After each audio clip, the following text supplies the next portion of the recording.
Hello everyone, welcome back to my channel and welcome to another flip through video. Today we're going to take a look at the Energy Oracle cards by Sandra Ann Taylor. It's a 53 card deck and a guidebook. It retails for $21.99 and it is of course published by Hay House.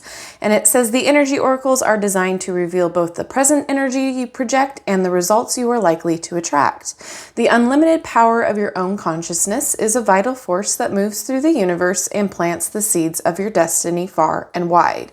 These easy-to-use cards will help you to understand what your consciousness is creating, as well as reveal any blocks that may be delaying your progress. The information they bring will empower and inspire you, for it comes from heavenly messengers, friends from the spirit realm, and your own higher self. All that you need is available to you, so let your intuition soar. Listen to the messages it brings and take your life to wonderful new heights. Alrighty, so let's dive in. I have used these, I have played around with them, and honestly, I love them. I think they're different and they're pretty spot on, if I do say so myself. Now, this is an older deck, so you very well can get this deck for less than the retail price, especially if you log on to hayhouse.com and like when they're doing their specials and their sales. So keep an eye out for that as well. So the guidebook is pretty thick, which is fantastic. There are a few spreads here, 1 card, 3 card. We've got the 7 card cross, 9 card spread, the road, and then we have an invocation. But that's basically it. They act as any other oracle cards. However, they're just a little bit deeper. So what we'll do is we'll flip through and then we'll pull a card to read from the guidebook. So here are the backs. It is a little glossy. It's not terrible. So you can see the reflection there, but the backs are so pretty. And then the cardstock itself is pretty much like all the other Hay House decks. It's thin enough, it's flexible enough, but it's not terribly thick. It's not delicate, but it's not thick either. So here we go. I like that they are numbered and the imagery is just really fun and beautiful. I think it's Jena DellaGrottaglia. I'm going to double check on the artist. If not, I will, if I can't find it, I will put it in the description box.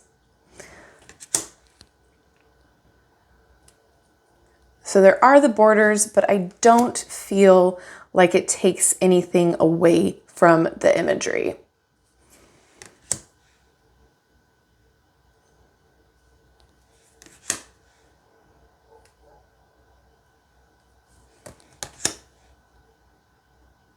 This card reminds me of the 3 of Cups in tarot. But there's just a lot to look at in the art, which I find important. And this is the kind of deck that you can use for multiple types of readings. You can use this for a journal. You can use this for writing prompts. You can use this for your daily pull. To get confirmation. It's a very beginner-friendly deck too.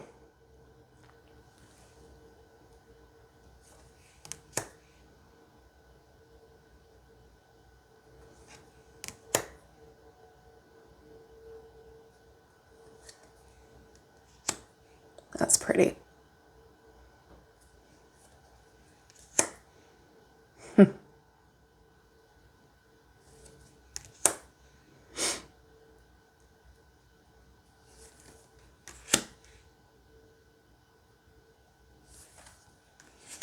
I don't really have anything negative to say about this deck either. I feel like it's an all-around great deck to have in your arsenal. And if you do readings for other people, it's a very friendly deck. It's not going to scare anybody away. It's not going to create any anxiety about it because the imagery is just, I feel, well, I'm going to say it again, friendly. And you can understand, this reminds me of, this guy reminds me of Rumpelstiltskin in the Once Upon a Time series. Anyway, I guess it fits with deceit too.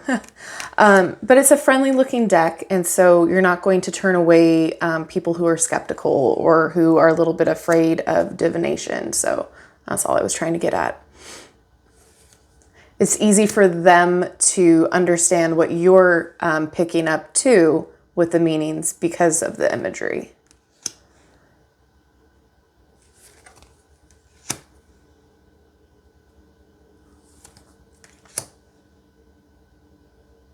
So like I said, it's an older deck, and I feel like it's a good beginner deck. It's a good deck to kind of like learn on, and it's also just a good one to have in your collection because it's so versatile.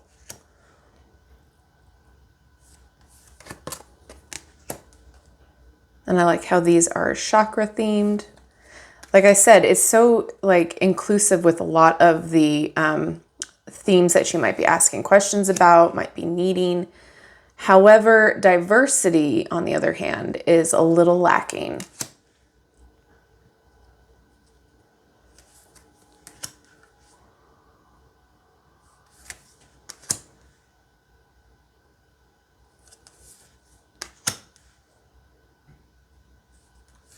And these two cards, the woman holding a coin and a man holding a coin, it represents the genders.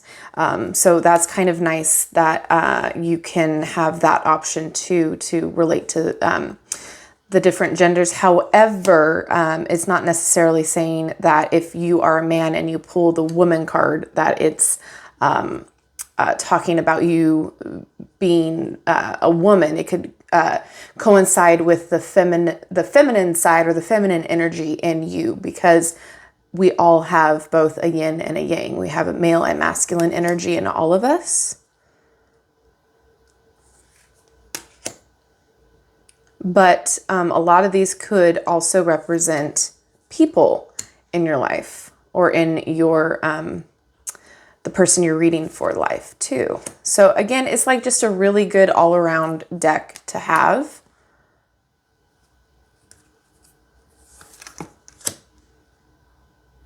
And usually I'm not one for like angel imagery, or I'll just say like Christian energy too, but like I don't feel like that's the overall theme in this deck at all.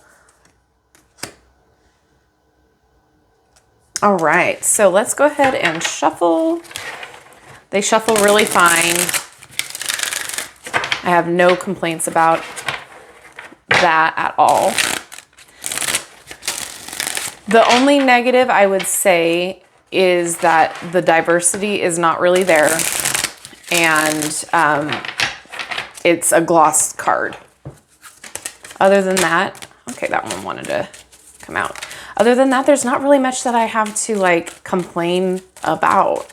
And like I said, it's an older deck, so I don't know. For me, diversity is a huge thing that should be thought of.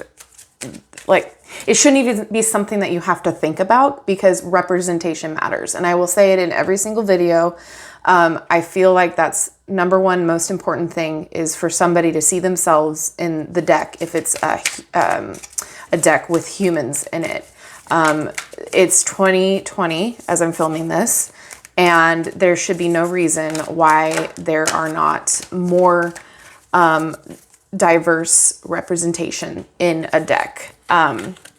So that's what I look for going forward, and going through any of the newer releases. That's what I look for the most, because it's a number one complaint for a lot of people, first-time deck buyers, as well as people in this community. It's a huge issue when you don't see the representation. And again, like I said, it is important. And some of you might not think that it is, but it's huge. It's important. So again, it's an older deck. So I mean, kind of letting that slide, but it's not that old to where it shouldn't have been thought of. So that's my only complaint. However, we're going to take a look at this card and bypass that whole topic right now. So this is card 19, Rest and Rejuvenation. we could all use more of that. So you can go through and use the table of contents here to find it, or you can just flip through and go right to the card you're looking for. So rest and rejuvenation, relaxation and meditation. Upright, this card shows a man in a meditative and tranquil state. The message here is that it's time to relax. You may have been busy lately, but you should soon be finding more time to just let go. When you do, allow yourself to go within and open up to your peace and wisdom that are vibrating there. This card upright indicates that there should be more leisure time for you now and more of an opportunity to engage in peaceful thinking. So make it a priority. Your connection to spirit brings great assistance, but it can only be achieved through greater relaxation and meditation. Now is a great time to make sure you insert this gentle activity into your daily life. In many ways, this is far more productive than unceasing action. And there's also a reversed meaning. So it says, when the rest card is reversed, it can portend a time of bustling activity and seemingly unending business. You may be required to take more action concerning a project or situation. Allow yourself to do what's needed, but always remember to schedule some leisure time for yourself. When you hurry through life without a break, it fragments your energy and creates an abrasive life force, causing potential frustration in all sorts of ways. Be careful not to let endless tasks take you from yourself. You have, I can read, oh my gosh, the have to items on your list may be calling you, but this card reverse is telling you, take time to meditate, rest, and relax. And then what I like is there's an affirmation. I make relaxation a part of my daily life. Peace and quiet bring me clarity and joy. So if you're doing a daily pool, this is great to have that affirmation to say to yourself throughout the day. If you like to say your affirmations in front of the mirror, it's a great way to start your day and look in the mirror as you're getting ready and say the affirmation to yourself. Multiple ways to use this deck. Let me just double check if I can see who the artist is real fast. Interior illustrations, Jena DellaGrottaglia.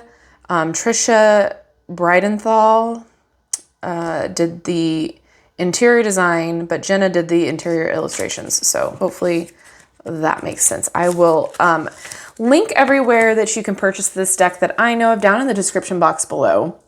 As always, I'm not sponsored, I'm not affiliated. I'm just sharing with you what I love about the decks, and hopefully this helps you out in making a decision.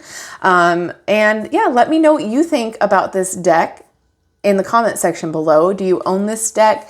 Is it a deck on your wish list? What do you think about how to use it? Is it something that you use every day? Give me your thoughts and opinions down in the comment section below. And as always, don't forget to like, subscribe, and hit that notification bell on the way out of this video. And as always, thank you so much for watching, and I will see you in my next video. Bye-bye.